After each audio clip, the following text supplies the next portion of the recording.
মধ্যপ্রাচ্যে শান্তিবার্তার প্রতিশ্রুতি দিয়ে মার্কিন মুকুট পরেন ডোনাল্ড ট্রাম্প। শপথ গ্রহণ করে একের পর এক প্রতিশ্রুতি দেন ফিলিস্তিন ইসরায়েলের যুদ্ধবিরতি নিয়ে। যখনই শান্তি চুক্তির দরজায় কড়া নাড়ে, তখনই নাটকীয় পরিবর্তন করে গুড়িয়ে দেন আলোচনার টেবিল।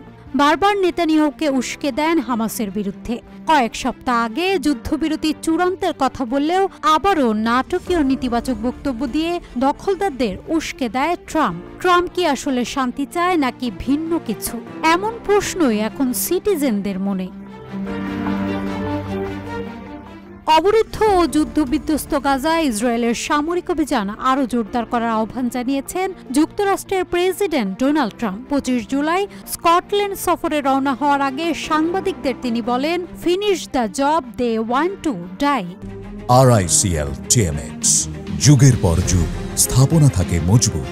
এই মন্তব্যের মাধ্যমে তিনি ইসরায়েলি প্রধানমন্ত্রী বেনিয়ামিন নেতানিয়াহুকে গাজায় হামাস বিরোধী অভিযান চূড়ান্তভাবে শেষ করার নির্দেশ দেন। মাত্র কয়েক সপ্তাহ আগে ট্রাম্প বলেছিলেন হামাসের সঙ্গে যুদ্ধবিরতির চুক্তি অত্যন্ত কাছাকাছি। কিন্তু তার এই মন্তব্য মার্কিন মধ্যপ্রাচ্য নীতির নাটকীয় পরিবর্তন হিসেবে দেখছেন বিশ্লেষকরা।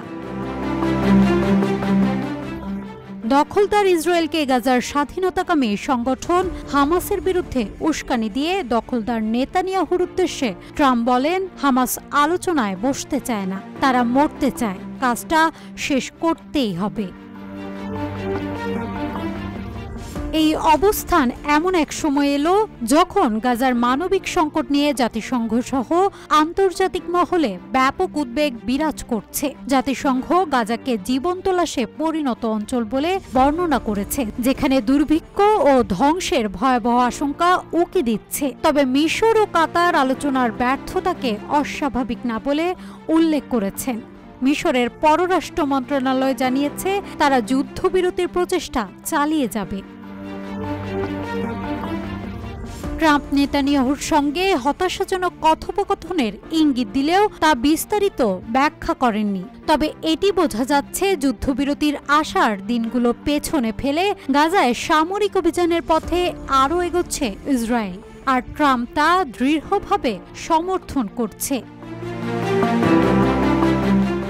নাজহাতুল তোয়া, রূপালী বাংলাদেশ।